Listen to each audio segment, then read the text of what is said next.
because we risk bringing the House into disrepute if we end up in a bit of a shambles here.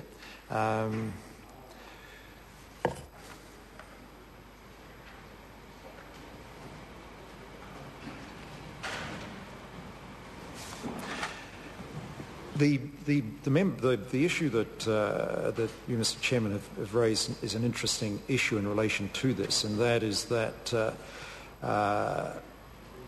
where a closure motion is can be put more than, and the closure motion is the one that normally can be put more than once, it is not able to be handled subsequent to the committee making a decision.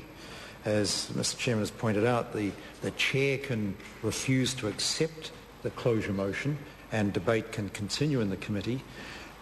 Once the committee makes a decision on the closure, that is the end of the matter. And so that is an interesting observation that I'll just finish and then I'll come back to this interesting observation that the chair has made. On the other hand, the Honourable Trevor Mallard, the Shadow Leader of the House, has pointed out that in terms of clear definition within our standing orders, it's reasonable to suggest that our standing orders don't specifically cover this particular issue. The same questions rule really applies to instructions, amendments and bills, and where the questions are the same in substance. And so, in those circumstances, the House having made a decision, that decision must be accepted. And Can I just...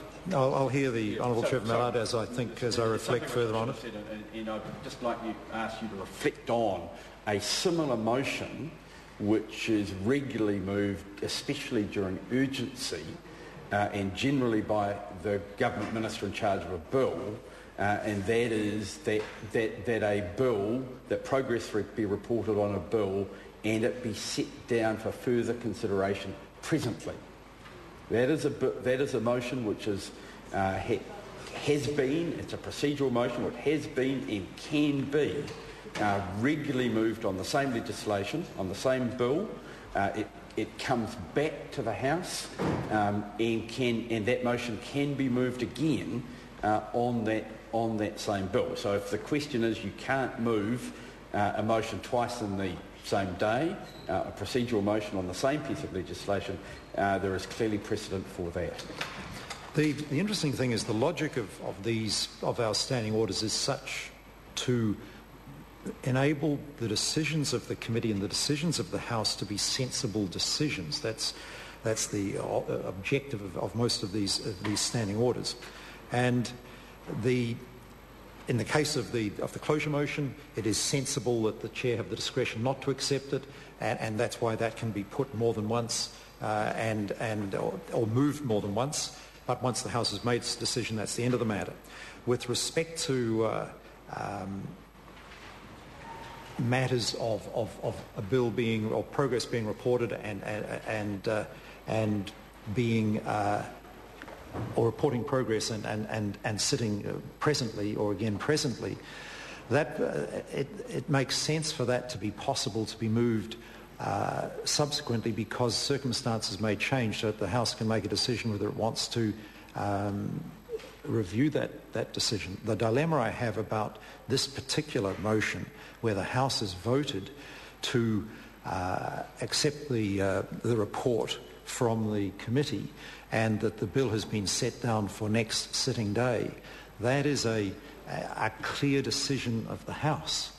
And to keep attempting to move reporting progress again when that decision has been, or whether the decision to, in this particular case, the decision not to accept the report has been made, it's difficult for me to argue that I should make a ruling that enables this House to go on as many times as there are members who wish to move that the committee report progress, even though the committee may have made a decision. I've got to think about whether, if I ruled one way or another here, I would be offending the ability of the House to carry on its business, constraining the opposition's opportunity on Members' Day, as the member suggests, to debate the matters that members wish to debate. And I think what I would be inclined to do is to make a ruling on the understanding, though, that the Standing Orders Committee will address this issue. I think that it is an issue that we need to make sure we don't get into this hole again.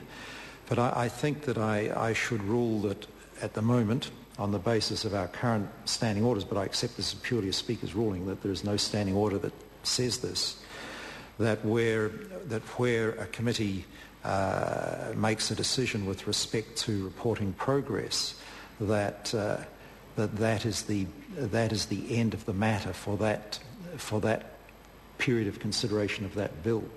It's not the end of the matter subsequently, but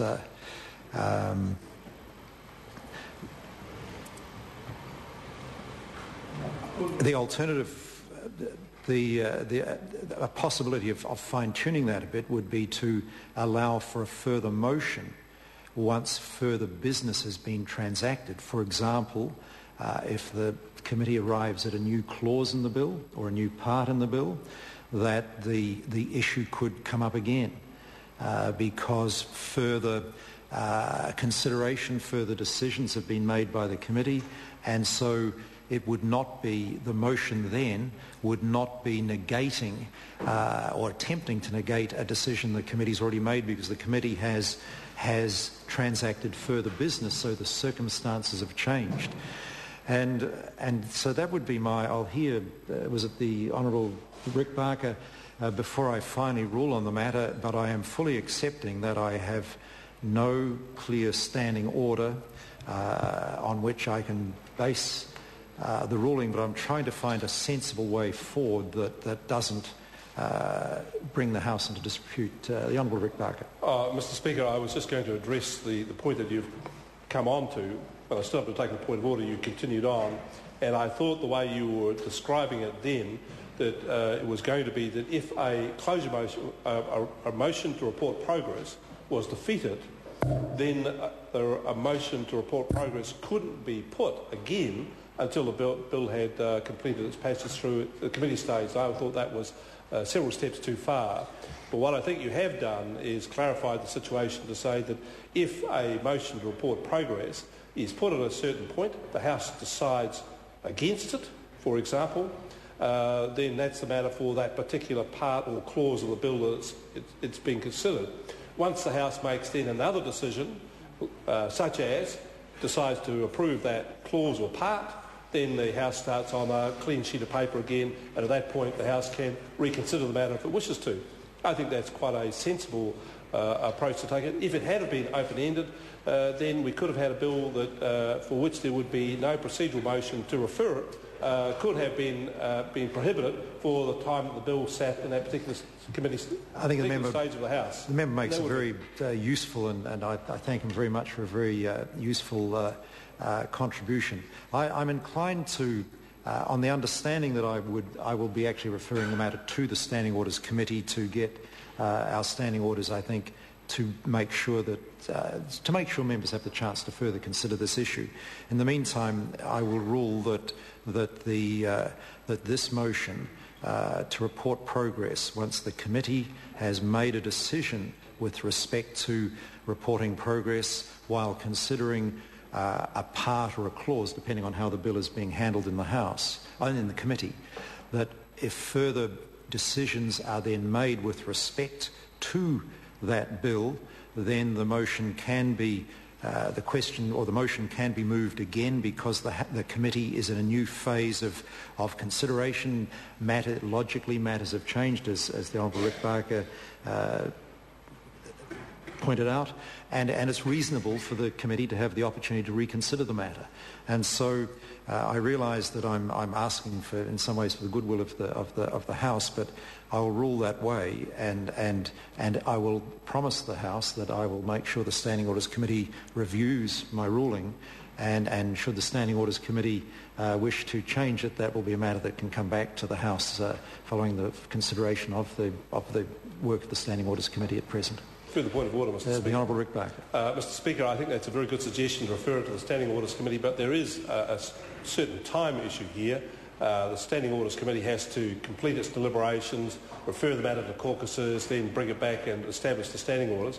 I think in the interim it would be very helpful if tomorrow or the next day at your earliest convenience you could come back to the House with a written ruling as such. And that would be very helpful, so we then have some clearer guidelines and we could refer to the written text of your ruling rather than have to hunt through Hansard to find how this has been developed. I think that would be very useful. I'll give consideration to that based on what I've said to the House now about the motion not being able to be, once the committee has made a decision on reporting progress, that the matter cannot be raised again until the committee has transacted further business. I'll rule that way for the present. And should I need to improve the wording of it, I'll certainly come back to the House with wording that I think can serve the House a little better. So, honourable members, I'll rule that way now on the understanding that I'll further consider the wording of that ruling, and also the Standing Orders Committee will have the opportunity to consider the substance of my ruling, recognising that won't be an immediate decision, but the work of the Standing Orders Committee is going on. It will be reporting back to this House. So that's the way I rule, and I declare the House back in consideration of the Education Freedom of Association Amendment Bill. Mr. Chairman. Speaker.